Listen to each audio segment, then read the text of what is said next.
So thank you for the invitation. The microphone works well? Yeah. Okay. So it's joint work with my PhD student, Elad Shoham, and the two master students that worked on various aspects, and Havana Rika, which is PI at Tel Aviv Yafo Academic College. So today I'm going to tell you about a neural network that solves the satisfiability problem. So I'm not going to show you that P equals NP, but we'll see how.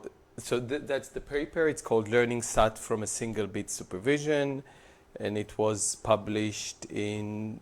So that's the archive from 2018. So I think it was published a year later. So you can see it's highly cited. And it was kind of the first paper that showed a neural network for solving NP-hard optimization problem. But they focused on random SAT, which is an average case. So they focused on the average case. I'll explain as we proceed. They trained the network with random instances and tested it on random instances. So they didn't really solve SAT, but the main thing that I want to show you here today is that we'll see how this network operates from an algorithmic point of view. So, I mean, you've all learned algorithms, I don't know, binary search. So you know how an algorithm looks like. It's a set of instructions. There's some logic that you can easily understand. And we'll see how this neural network actually learns one of those simple algorithms, and I think it's cool, and we call it reverse algorithmic engineering. So in general, this work falls under the Explainable AI challenge, which is, so that's one definition that I found. It's a research field that aims to make AI system results more understandable to humans. And two words that are used in this context are interpretability. So it's more of a cause and effect relationship. So for example, you change one feature in your input and you want to see how does this affect the output, the prediction. And so you say, okay, so now I understand that this feature is important, or the most important feature is the one that most affects the output, etc., etc. So this is called interpretability.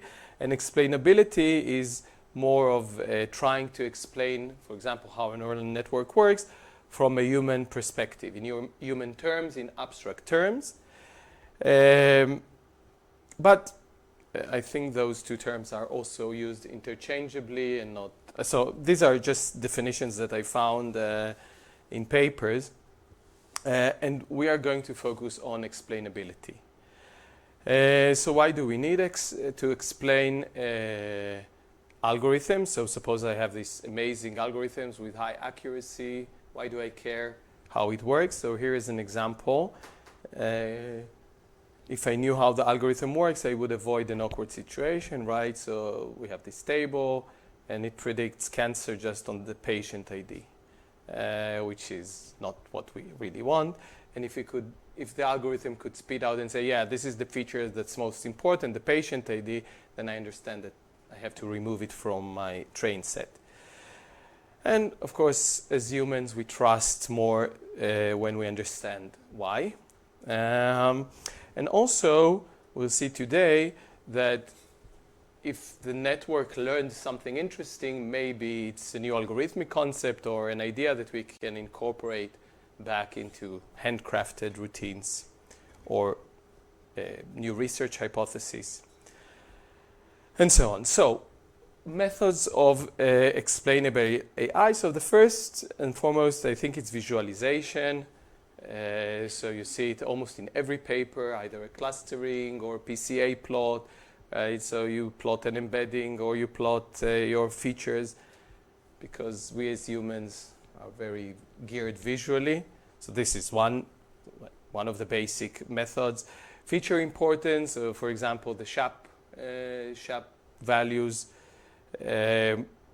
which says how much every feature contributes to the prediction, and then again you can interpret your model or explain the model. More sophisticated algorithms like GradCAM. So GradCAM is an algorithm that operates on convolutional networks that do image classification. So you give it an image and it tells you, so you see a heat map of the pixels, which pixels were most important in making the decision. So after you train your network, you want to understand how it identified the dog, and then you can see the heat map for that class. So it also gives you an explanation, right? Why, how the network operates. Other methods are Lime. So, I mean, you can find quite a lot of, question. These are all algorithms that you run on a regular network, correct? You don't change the network No. Just like So you take the network or algorithm, right? Visualization is on any you take your already trained algorithm, and now you want to understand how did it know to classify a dog? What parts of the image does it look at when it says it's a dog? Because maybe all the dogs appear next to a window and all the cats next to a sofa, and it identifies a dog by the window. And then you know that your train set is bad. Now, the limitation of these approaches is that first they're suitable for classification tasks. What I showed so far, it's more suitable for classification tasks, but they are less suitable for when your network or algorithm or machine learning algorithm acts as an optimization algorithm. For example, if you want to solve k-coloring, SAT, resource allocation, then the features don't make as much, I mean, there are no specific features, or they're less informative, because in those cases you have, so you are looking for a solution. Let's say in SAT problem, which I'll introduce soon, but I guess you still remember it from computability or models. So you have the satisfying assignment. So you have maybe the instance, but you have also the current assignment that the algorithm looks at.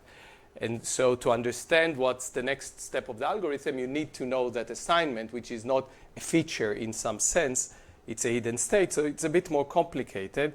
So just to use GradCAM or to use Lime to understand the local structure of the graph doesn't tell you the entire picture. Plus, if you have a discrete input, again, it poses a challenge because, for example, in GradCAM, you change a pixel slightly, right? But what does it mean to change a graph slightly, right? You remove half of the edge if it's not weighted, if it doesn't make sense. So when you have discrete inputs, again, those methods are challenging. Okay, so I guess you've heard, or maybe not, on the new sorting algorithm by AlphaDev. So they predicted a new, how do you call it, machine code. So it's not even Python or C++ code, so it's not high level. So they trained and they used a neural network to come up with what supposedly an algorithm that sorts faster. But I mean, what do we mean by an algorithm? Do we mean instructions that a human can understand, or just a black box that does something and we don't understand why? So this would be Corman. I guess you've all been there. And this is how the AlphaDev algorithm looks like. So this is the original algorithm. And then they predicted that you have to do these, let's say, 2-3 changes to code lines and get a better algorithm. But I mean, when you look at it, it's not like you have a new insight on how to sort, to better sort the numbers. Right? So you're not sure if it was optimized to the software, to the hardware, or whatever. What is this pseudocode exactly under the AlphaDev? Is this what the network does? Or what? No, so the network, so think of it like ChatGPT. So it spits out machine code. Oh, the network just writing function for Yeah. how to... So it wrote instructions that led to a better sorting, I think, of 3 numbers, and then you can incorporate it in more numbers. But it's not like you get real insight from this machine code on, how to do it. This research area of trying to understand what the network does when it solves optimization problems, for example, in this case, chess. So that's from DeepMind, really recent paper,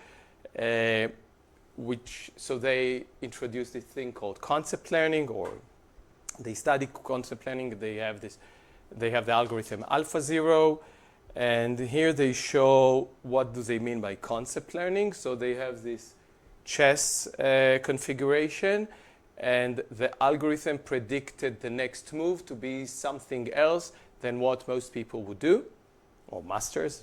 Most people would just stare at the board, but so they predicted a different thing, and then they interpret it as the idea of regrouping the pieces to the queen side. So this would be an algorithmic concept. Learned algorithmic concept. And it's a really long paper, like 70 pages, exploring AlphaZero. Another work that's in this area is it's a paradigm called mechanistic design, and they try to reverse engineer the neural network by actually identifying what exactly a set of neurons do. So, for example, it could be as specific as computing an AND gate. And here's another work from ICLR 2023. So they train a network to predict A plus B mod P. And then they show that this trained network, so here is the network on the left. So on the left you see the network. And then they show, so this is from the paper, and then they show how each part computes some mathematical property that at the end enables to predict the sum mod P. So again, deciphering the network. So in this work, I'll show you a continuation of this line of work, AlphaZero, and what we've seen just now. We focus on a combinatorial optimization problem, which is a priori NP hard, but again on the average case, on random instances. And unlike the previous two examples, here the concepts depend on some hidden state, and our goal is to rephrase the neural network, if possible, in terms of some simple textbook algorithm or some SAT solving paradigm that people studied from the 80s or 90s before the advent of such algorithm.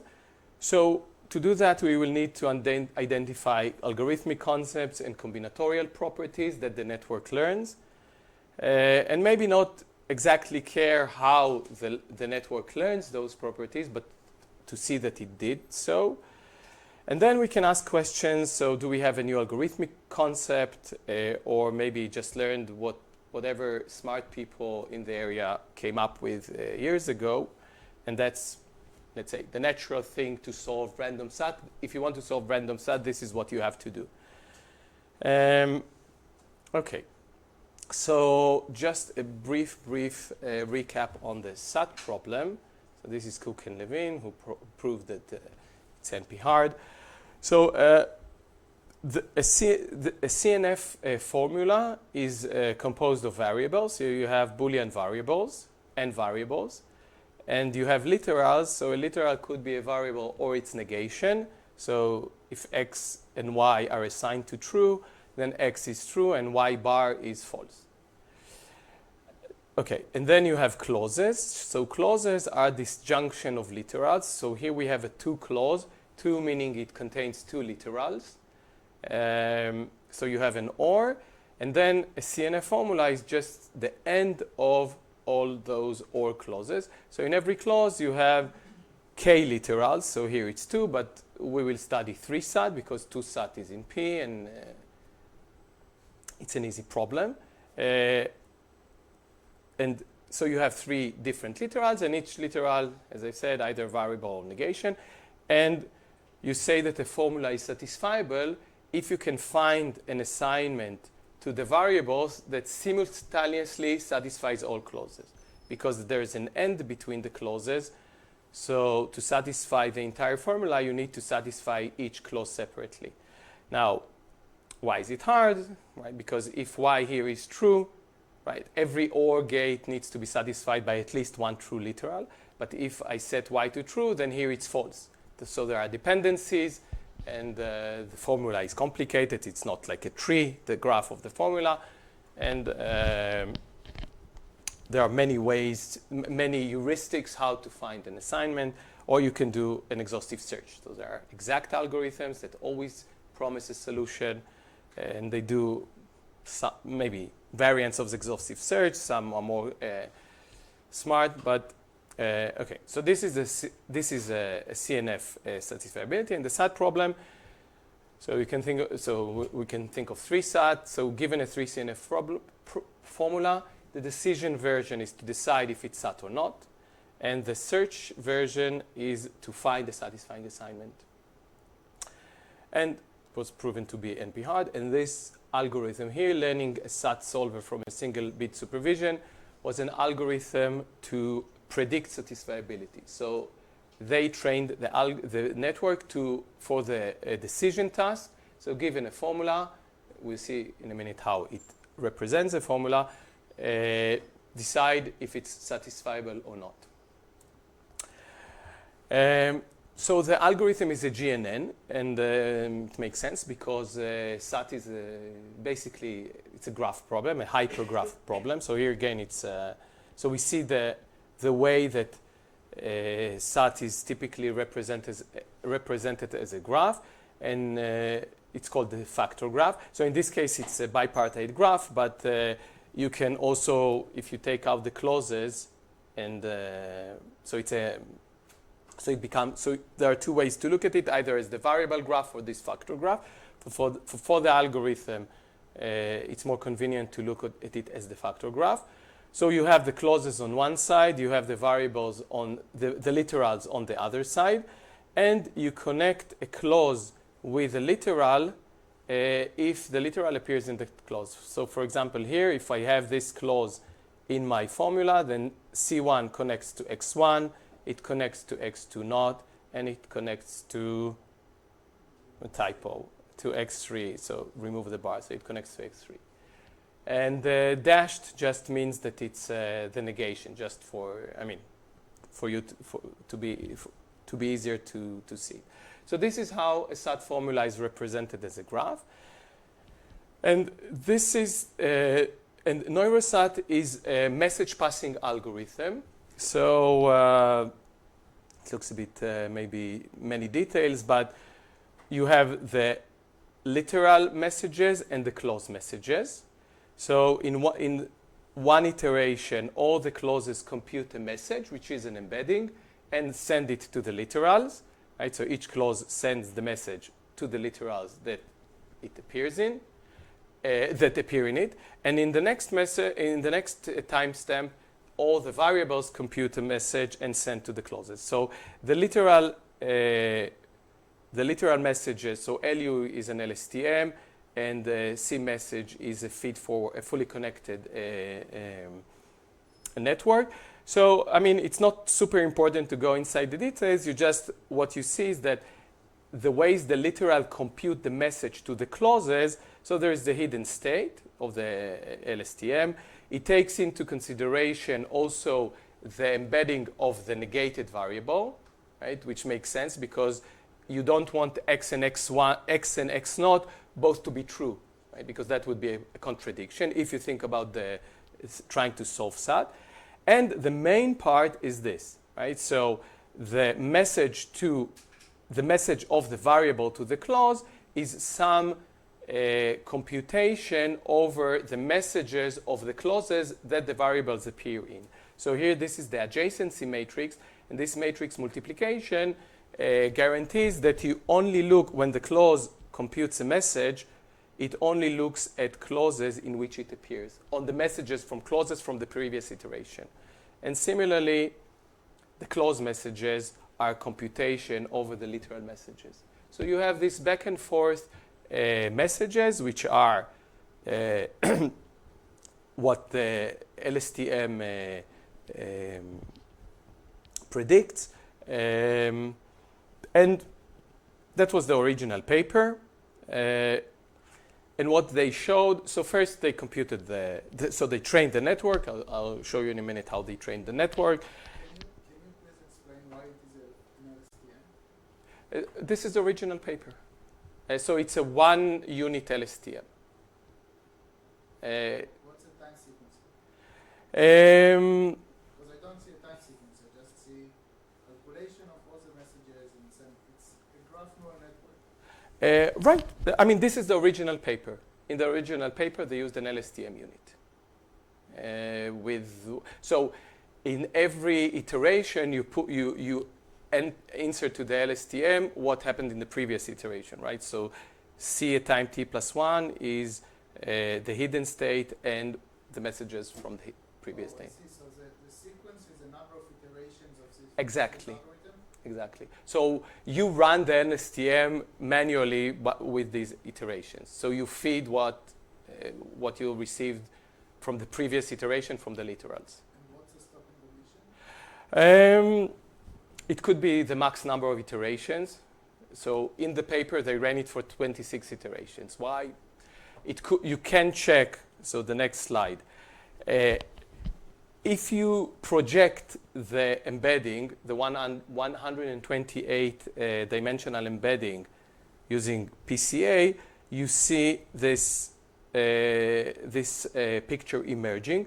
So you have for every literal roughly on the same height, you have these 2 points.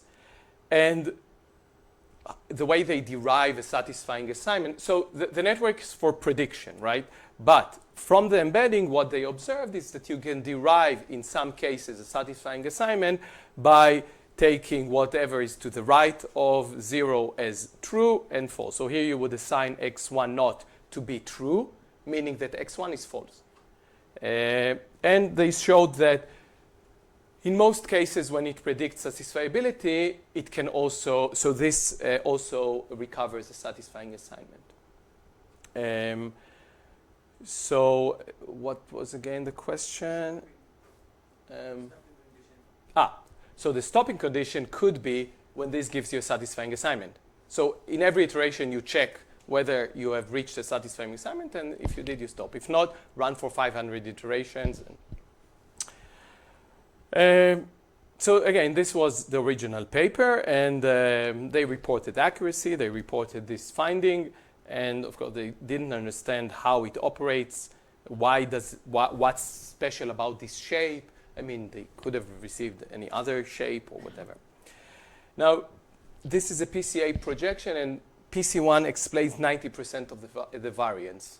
Right, so, and PC2 almost 20%, the remaining 10%. So the 128 dimensional embedding is really 2-dimensional and roughly 1-dimensional. So it encodes some kind, so I mean, when we saw it, we assumed that it encodes some combinatorial properties of the SAT instance besides just this partition into true and false, this cut partition. What do we see here? Yeah. So what we see is, so this is with 1,000 variables, so 2,000 literals. The network computes an embedding for every literal. It's 128 dimensionals. And what we see here is a PCA projection of the embedding of the literals. So you have 2,000 points. You compute PCA on the covariance matrix. You project the points, and this is what emerges, this thing, and it's consistent. So for every literal, you will not have 2 literals on the same side. I mean, it can happen, but in most cases, when it finds a satisfying assignment, it's consistent, there's no contradiction, they're roughly on the same height on this parabola. I wanted just to bring into your attention that it's noteworthy that the LSTM is a 2-layer normalization LSTM for the message propagation, just like for the rest. That it's a 2-layer. 2-layer normalization LSTM. Ah, okay. That's from the paper. Yes. Good work. plus 5 points, or Something I don't understand. So, where is the identity of the variable is encoded? If all of the variances, basically you are saying that there is a single direction, you project embeddings of all variables on this single direction, and it just tells you whether you are positive or negative. But the messages that arrives to the clauses should somehow embed also the identity of the variable. You don't see how it is performed. So first, the SAT problem is the identity doesn't matter. I mean, if I change the name of the variables, then I get the same picture. So the actual name doesn't matter. What the identity comes from your neighborhood. Exactly. So we'll see how it encoded. Where the neighborhood is encoded? So the message passing, because as the iteration progress, so I have in the second iteration already I know what variables appears with my neighbors. So I know my neighbors and my neighbors' neighbors. This is the message passing algorithm. No, but the message itself is just an embedding vector. Aggregated on my clauses, aggregated on my neighbors, aggregated on their clauses, on their neighbors. So it propagates in the graph. But the message itself, all this aggregation should be embedded in the 128 That's true. dimensional vector. But what you showed before is that nothing is embedded there, but the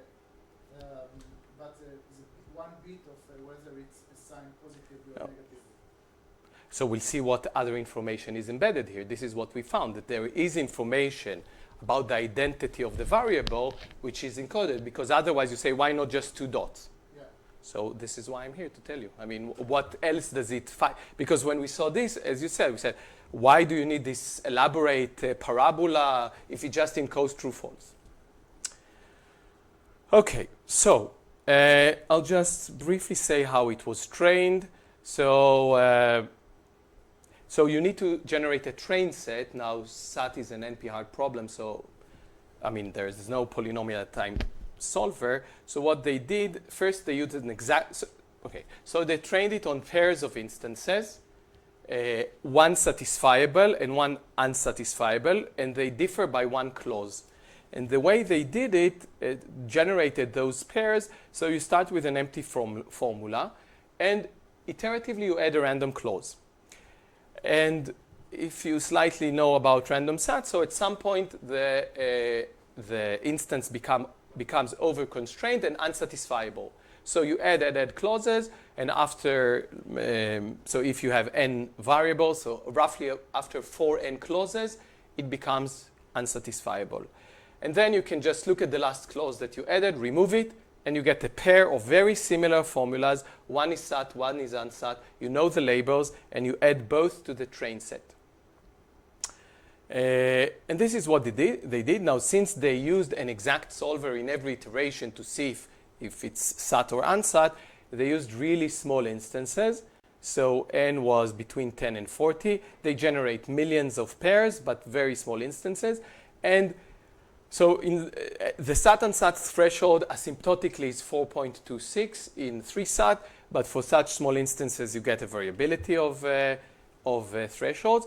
And they tested on much larger instances, let's say 100 or 500, and they showed a good generalization. They showed that it predicts with 85% accuracy, and it finds what we discovered on 70%. It finds the satisfying assignment. And so you say, oh, why would it generalize to larger sizes? It must have learned some algorithmic concept that carries over.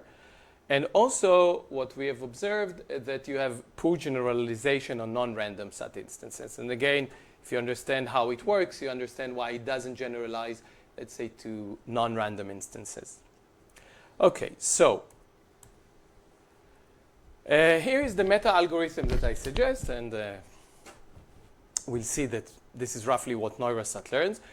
So it's a general algorithmic idea. So you can compute for every variable a confidence score, and then you set all the variables that have confidence at least, let's say, some threshold t. You don't touch them. You just set them, and then you simplify the instance.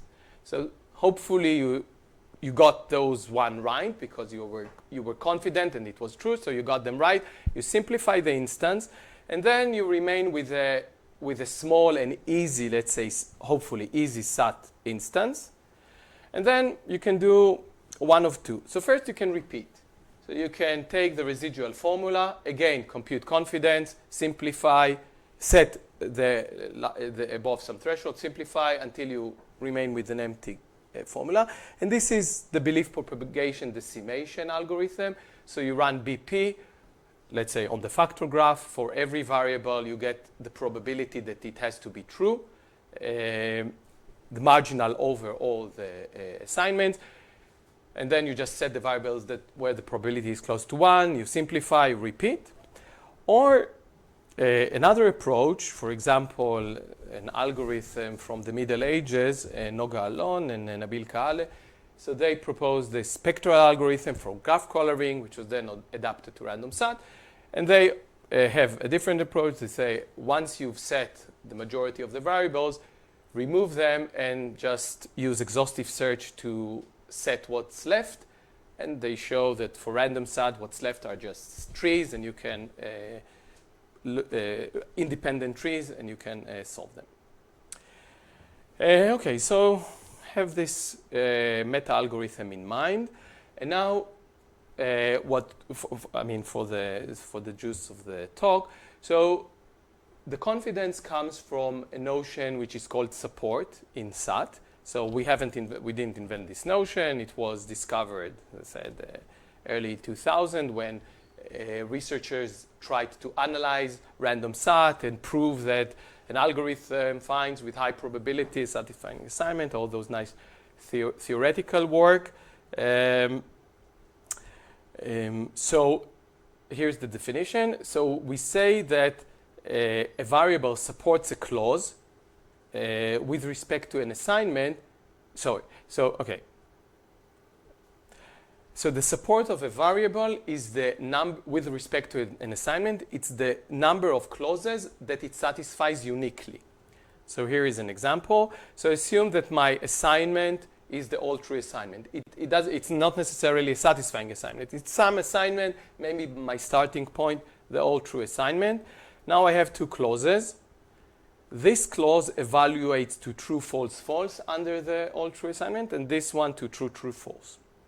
So C1 will be counted in the support of X1 and will not be counted in the support of neither X2 or X4, and C2 is not counted in the support. Okay?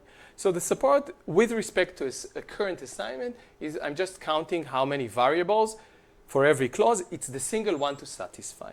And in a minute, I'll give you intuition why it's interesting. Now, how many variables do I expect how many clauses I expect a variable to support? So just let's do a simple calculation. So on average, if you have Cn clauses, that's the formula. So you have n variables, Cn clauses, so C is the density. You have 3 places in every clause, because it's 3 SAT, divided by n. So on average, every clause appears in 3 C clauses. Now, out of them, you have 8 possible ways to negate the variables, because it's 2 to the 3, and just one of the 8 will give you a true, false, false for X. So you expect roughly 3C over 8 variables for the support of every clause, of every variable, this number of clauses. Now, if your formula is very dense, so for example, if C equals 1, I take a formula with n variables and m clauses. It's very sparse, sorry, not dense. What would be the expected support? Which is 0, right? Because it is this. So we will see many, many variables with 0 support. So SAT, as you remember, was trained on dense formulas. So C is 4. So you get, right? So you get support, already support, and the variance was large. So you have variables with larger support, much larger than 0. In the last sentence, it should be a variable appears on average in 3. Yeah, Right? right. Sorry, a variable appears there. So there's like a phase transition around C equals 8/3 from high probability of no confidence to high probability of many Yes. confidence? And I won't have time to tell you, but in the sparse regime, it learns a different algorithm, which is called the pure literal algorithm. If somebody here was bored and did some such research, and this is what when you have no support, you have another type of confidence, which is pure literal. Okay, so why is the support interesting? Now that you know what support, why does it give confidence? Why would the support give confidence? So think of. So this is should represent the space of all possible satisfying assignments. So you have 2 to the n possible satisfying assignment. And let's say A star is the satisfying assignment. There could be many, but this is the one that the algorithm zooms in. And A is the current state. Right? So the algorithm currently is at A. He's close to a satisfying assignment, but still not at a satisfying assignment. And now you have a clause which so the algorithm looks at a clause with support that is part of the support of some variable. Now, what happens if the A and A star disagree on the supporting variable? What can you say for sure? So this should be false under A star. Must disagree on another one. Exactly. So there must be another variable on which I'm wrong, right?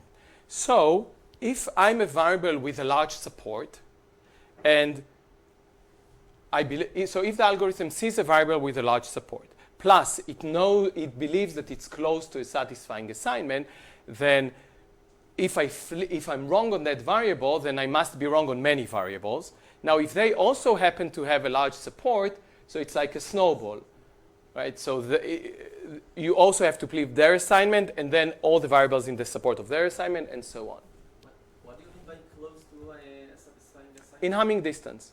So we disagree. So you have 10,000 variables, true, false. Suppose I know 980 variables. We agree on the assignment of all but 20 variables, right? So I'm close.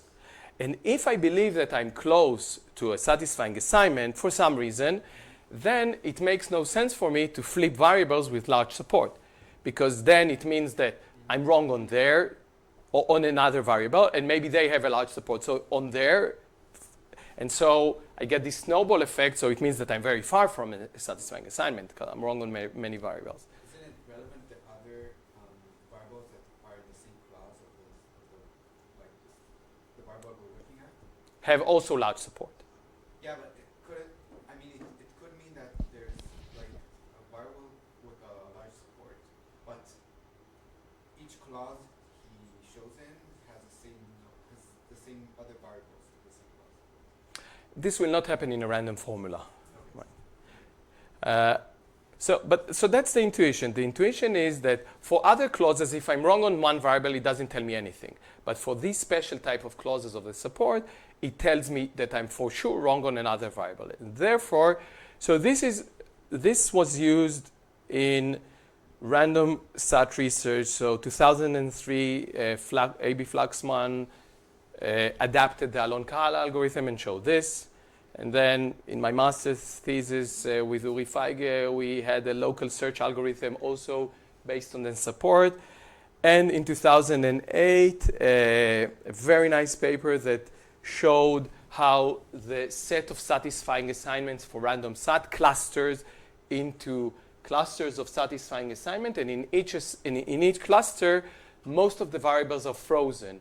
So it's basically one satisfying assignment with some freedom that generates a cluster. And to show that there are frozen variables, they use the notion of support. So this notion was known, for at least 20 years. So since that was my background in my PhD, I studied random SAT instances and random coloring instances. So for me, it was quite natural to look for these specific properties.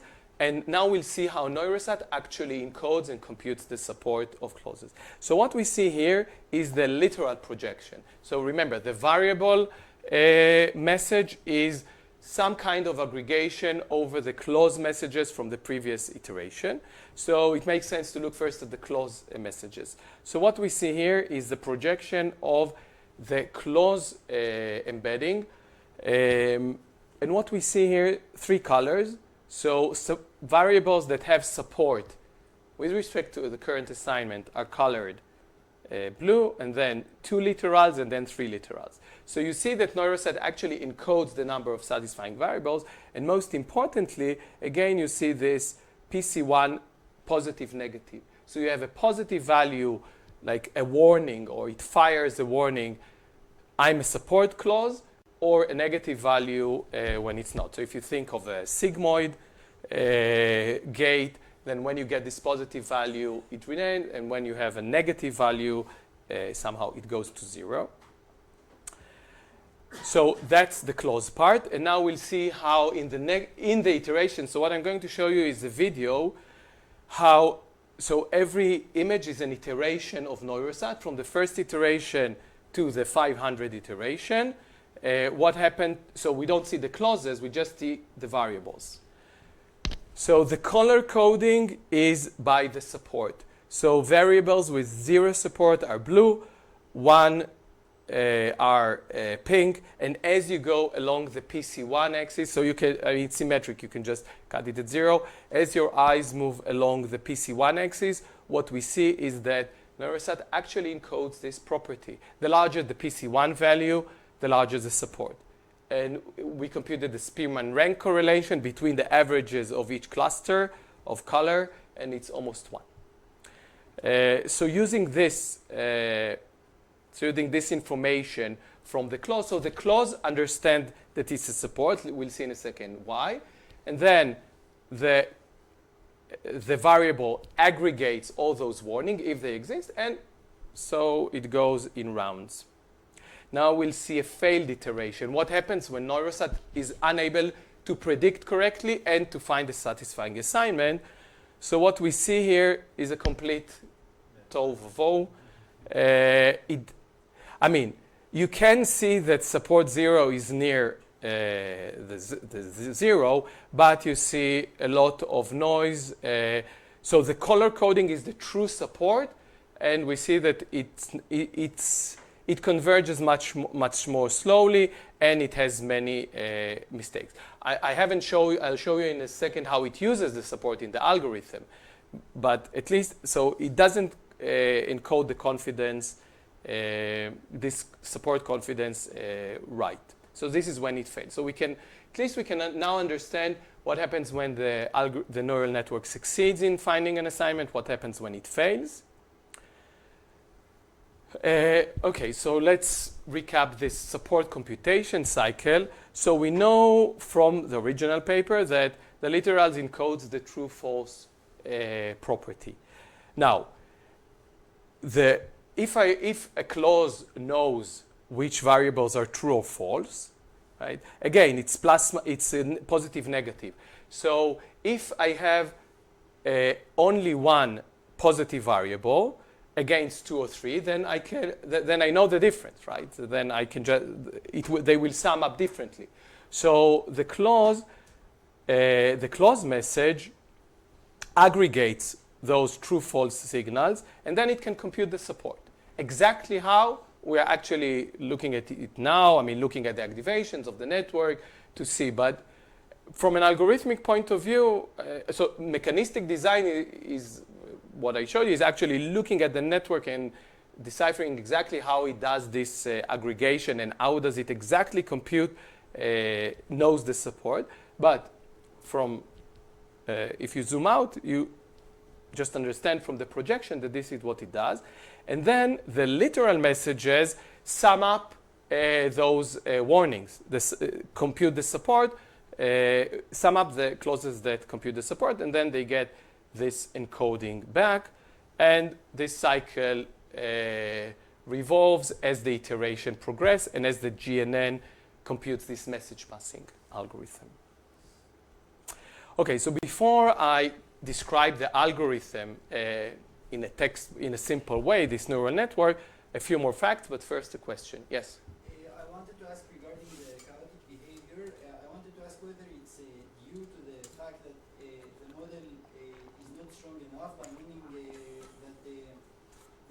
dimension of the problem is higher than what the model can grasp, or rather than because it's unsolvable. So it's all solvable. So we are below the SAT and SAT threshold. But what happens is that in this clustered view, I mean, it's not a proof, but in the hard regime, which is close to the threshold, what happens is that the assignment space breaks into clusters of satisfying assignment. But alongside them, there are meta-clusters of nearly satisfying assignments. So, and there you cannot satisfy all assignments, all clauses, maybe let's say 90% of them. Now, Neurosat does, you can think of it like this random walk in this assignment space. And if it zooms in on a meta-cluster, and there are many more meta-clusters, then it somehow, it cannot escape from it. Right? So it's not near to a satisfying assignment. Then empirically, the solution would be rather choosing a larger architecture or implementing an element of reinforcement learning into the solution. So currently, it's considered like the hard SAT regime. Those random instances close to the SAT and SAT threshold. There is no polynomial time algorithm that finds a solution, and also Neurosat fails. So it's an interesting question if you can update this architecture to solve instances that nobody knows how to solve. So also one-way functions depend on this supposedly hardness result. Okay, so here are a few more facts. So after the first iteration, Neurosat computes what's called the majority vote assignment. So for every variable, I can count how many times it appears positively and negatively.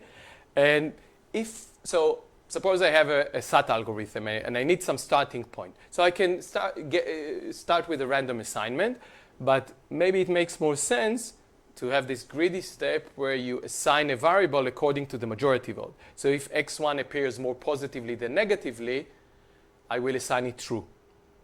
So what we saw is that after the first iteration, Neurosat computes this majority vote. So this is the clustering of the variables encodes the majority vote, or is the majority vote. Majority vote is among all the satisfying assignments. It's not a satisfying assignment. It's just a greedy approximation of, I mean, it could find the satisfying assignment or it could not. Majority, the vote, okay? The vote is done by all The clauses. all. So it's just a function of the formula. Look at the formula. For each variable, you count over all the clauses in which it appears, in how many it appears positively, negatively, and you assign it according to the majority vote. Positively and negatively is with not or without not. With the bar negation or not. Right? So if I only appear positively, then it makes sense to assign me immediately true, and there is no reason to change. Right? But if the formula is dense enough, you will not have this situation. But still, you can have a large discrepancy, right? I appear 10 times true and only 2 times false. Makes sense to assign me true. So Neurosat computes the majority vote after the first iteration. Another thing is that the LSTM, right? If you go to the neural network itself, it never changes the embedding of variables whose PC value is between -2 and 2. So those variables are fixed. I mean, when your embedding is inside this area, you don't get change. Right? So you can immediately see that it means that if it changes, it flips the assignment of a variable, it will be a variable with support 0. Sometimes, I mean, here it's not, you don't see it, but some variables of support 1 also get inside this range. Right? So this is empirically. We ran and we saw that the PC1 values of the embeddings that get flipped are always outside this range. So variables with large support The ones inside the range get will flipped. Yeah. Outside the range never get flipped, and so that's the large support. So if you have a large support, you don't get flipped. So that's another piece that we need. And as you've seen in the video, so So again, it's all averages depending on the density, but it's not relevant for this talk. So in the first, let's say 30 iterations, so think that we run it for 500 iterations. In the first 30 iteration, there is this chaos that starts to build. So Neurosat computes the support, but it flips a lot of variables per iteration. So lots of variables get changed. Then from iteration 30 onwards, it flips on average less than one variable per iteration. So you think of it that in each iteration, it selects a variable, flips its assignment, selects a variable, flips its assignment. And here are the probabilities that we computed. So given that you are flipped in iteration 300, so these are the iteration and these are the probabilities. So you see that it kind of stabilizes. So you have the largest probability is flipping a variable with support 0, then a much smaller probability of flipping a variable with support 1, and almost 0 probability flipping a variable with support 2, and larger it's 0. Also note that that support 0 is very rare, because in that regime, in this dense regime, to have support 0 is rare. So it's not even normalized by just the random probability of taking. So if you normalize it by the random probability, it's even higher. So we see that it does flip variables of support 1, and we'll see why it's interesting in a second, but mainly it flips variables of support 0, and since it encodes the support, it knows it encodes the support in such a way that those variables are mainly in the flip zone. Okay, so now we can describe Neurosat as this message passing with the LSTM and feedforward as a simple textbook algorithm. So first, step 1, compute the majority. Step 2, compute for every variable its support. This happens throughout a few iterations. And then in the main part of the algorithm, it runs this walk-sat algorithm.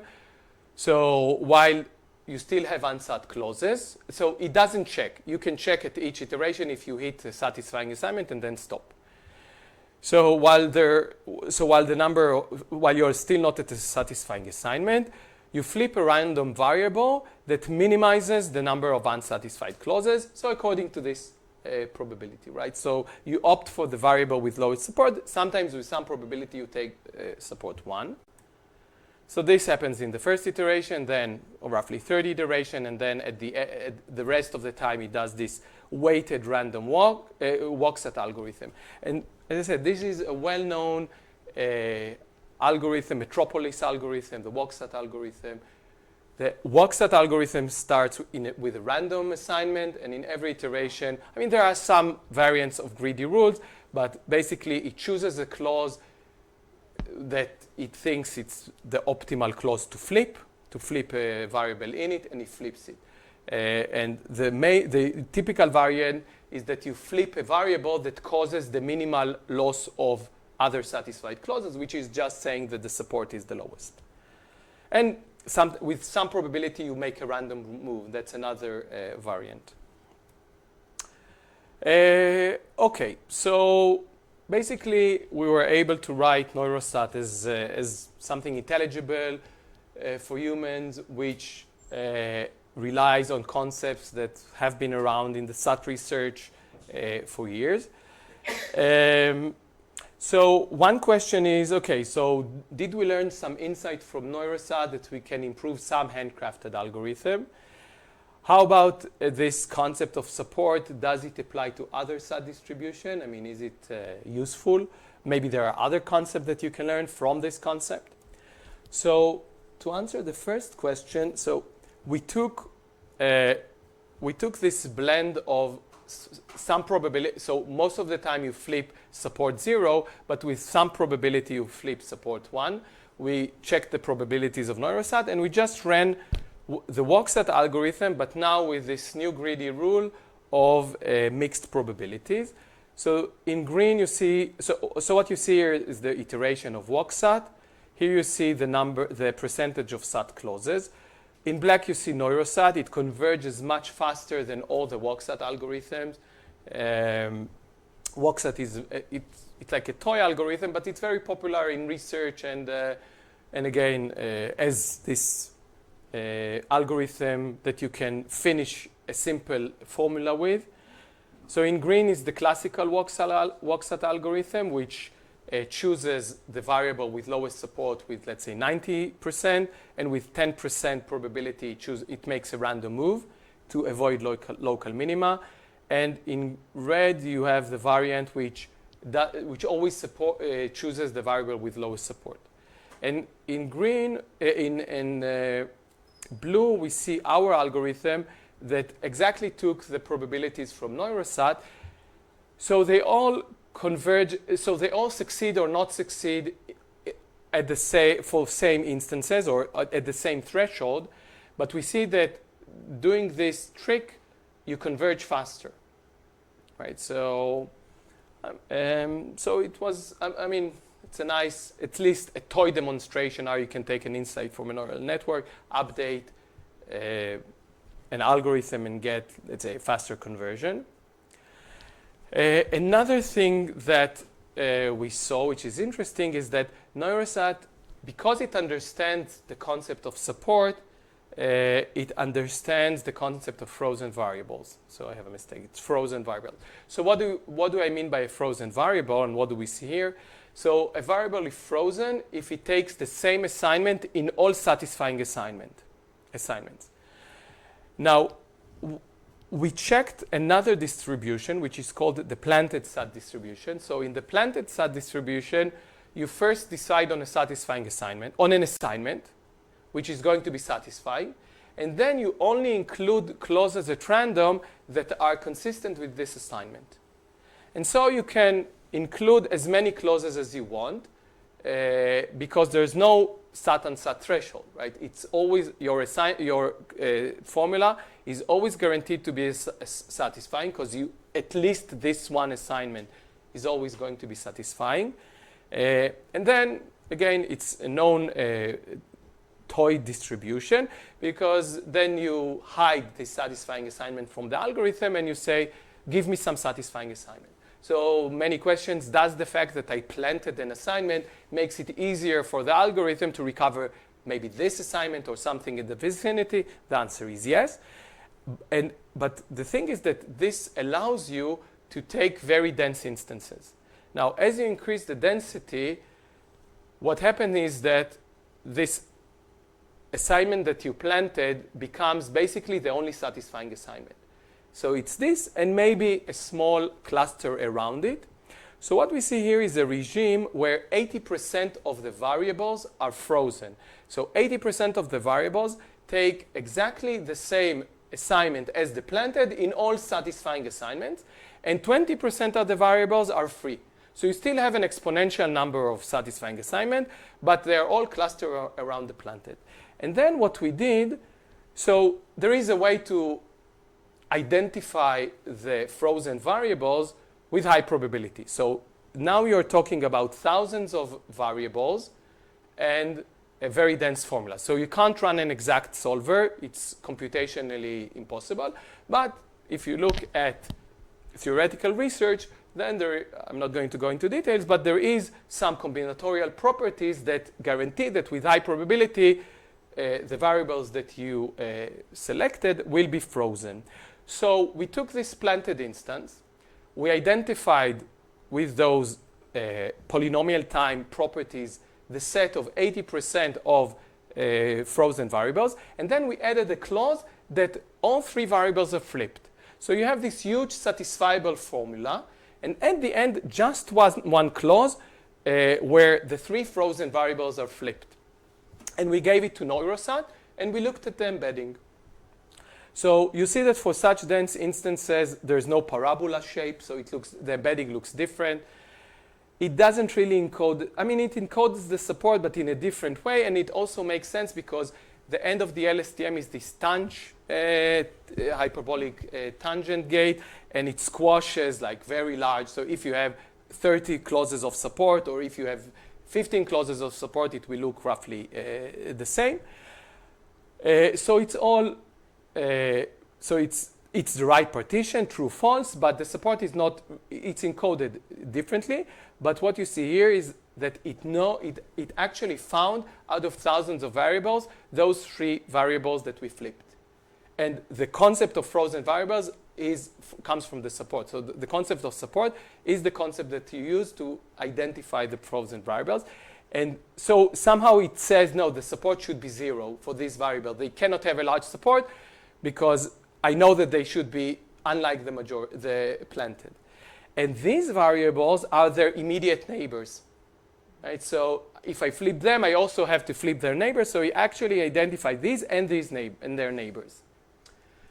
So this concept of support, which was discovered for random instances at low densities, since it learned it, it could learn a more complicated concept of frozen variables, which is some kind of a core. So if you know a 2 core of the graph, so you can find like a k core of the height of this stat formula. So it builds on the support, but it's a more complicated concept than just counting the support. And using it, it found these variables. Okay, so summary is so I told you a bit about XI, explainable LI, different methodologies. And what I've shown is definitely far from being as general as GradCAM. It's very domain specific. You know, we used all the knowledge that we have on random stat to zoom in on this support thing. But maybe this is how it should be, right? If you look at the chess, so they knew what to look for in chess. And the A plus B mod P, they knew what to look for. So maybe when you try to explain an algorithm, you can't hope for this. So maybe like the meta algorithm, but if you want to encode confidence, you have to know that in SAT, it would be the support. So now we are working, for example, on coloring. And in coloring, you have also this, so it's a concept of variables that are, you know what they would be. What would you guess? So suppose I have a graph, a 3-colorable graph, and now I have a variable. What would be the property that gives me the confidence that this guy should be blue and not red and green? What would you guess would be the property? Neighbors of different colors. Right, that they have many neighbors of different colors. And so if I'm wrong, then at least in one color class, many neighbors are wrong, and their neighbors are wrong, and again, this snowball effect. So what you could hope for is some kind of meta property of saying that I'm frozen, right? If you flip me, then you pay a large penalty. And if you believe that you are close to a satisfying assignment, why would you believe that? Because the majority gives you a good approximation. You wouldn't flip variables that have this property of being very salient in, look, I have to be blue, right? Because I have many greens. So now we're actually checking NeuroCol, which is an algorithm for coloring, and hope to see the same phenomena occurs. That's it. Thanks.